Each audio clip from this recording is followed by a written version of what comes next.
রাজ্য সরকারের বিভিন্ন নীতি এবং বর্তমান জ্বলন্ত একাধিক ইস্যুকে সামনে রেখেই উত্তর দিনাজপুরের হেমতাবাদের সমসপুরে এক বিশাল সমাবেশের ডাক দিল সিপিএমের এরিয়া কমিটি।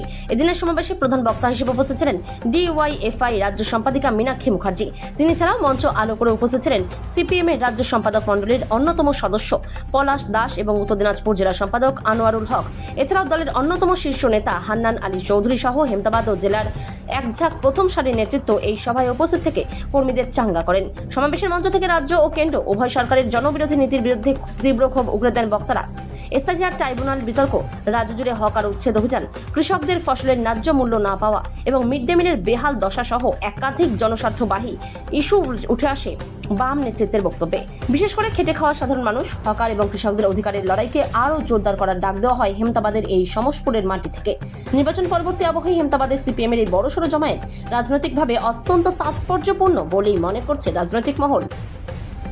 অনুপ জয়সওয়ালের report, big news Bangla. Voter তালিকা থেকে বাদ গেছে, তাদের তালিকা তৈরি করুন, নাম লিখুন, বুথ নাম্বার লিখুন, ফোন নাম্বার লিখুন, এক একটা পরিবার ধরে ট্রাইব্যুনালে গেছেন কিনা লিখুন, ট্রাইব্যুনালে ক তারিখে গেছেন লিখুন, ট্রাইব্যুনালের নাম্বার লিখুন। আর সেই 12টা প্রমাণপত্রের মধ্যে আপনাদের কাছে কয়টা প্রমাণপত্র আছে তালিকা তৈরি করুন, দিন নেতাদের কাছে। আমরাও একবার দেখতে চাই বিজেপি সরকারের কলেজেতে কত দাম আছে, ওরা ভোটার লিস্ট থেকে নাম বাদ দিন আর নাম তোলানোর দায়িত্ব আমরা নিচ্ছি। থাকুন আমাদের সাথে। আমাকে একটা কথা বলবেন, এই হকাররা চা বিক্রি করে, বাদাম বিক্রি করে, রেল বাজারে আলু পটল বেগুন বিক্রি করে যে টাকাটা বাড়ি নিয়ে যায়, সেই টাকাটা কি মাটি খুঁড়ে রেখে দেয় নাকি?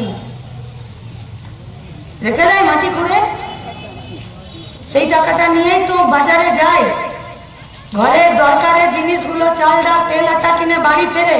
ট্যাক্সের টাকা যায়, তবে গিয়ে সরকারের গাড়িতে পেট্রোল আসে, তবে গিয়ে সরকারের মাথার উপরে ফ্যান চলে, তবে গিয়ে সরকার একটা কলম কেনে, একটা কাগজ কেনে আর ধপধপ করে সই করে আর স্ট্যাম্প লাগায়।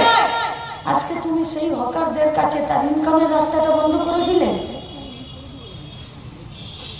इनकम रास्ता बंद कर दिले। बहुत सारा कानून है, भारत का संविधान का किताब में बहुत सारा आइन है, बहुत सारा धाराएं हैं, बहुत सारा, लेकिन कौन सा आइन, कौन सा कानून, कौन सा धारा, किस वक्त कौन सी सरकार किस लोगों के लिए और किन लोगों के खिलाफ ये लोग इस्तेमाल करते हैं, उसी से पता चलता है कि सरकार किस तरफ जाना चाहता है। আর গরিব হকারদেরকে ঝোলাটাই তুমি কেড়ে নিচ্ছ, যে গোটা পশ্চিমবঙ্গটা লুটে ফুটে শেষ করলো, তাদের বাড়িতে তুমি নোটিশ পাঠাচ্ছ। আর হকাররা 2 পয়সা মাথা উঁচু করে নিজের পেটের দায়ে জিনিসপত্র বিক্রি করে নিজের সংসার চালায়, তার কাছ থেকে তুমি কাজটা কেড়ে নিচ্ছ। আমরা কি বলছি? খুঁজে যান, যেদিকে খুঁজে তাকান, আপনি বলুন না।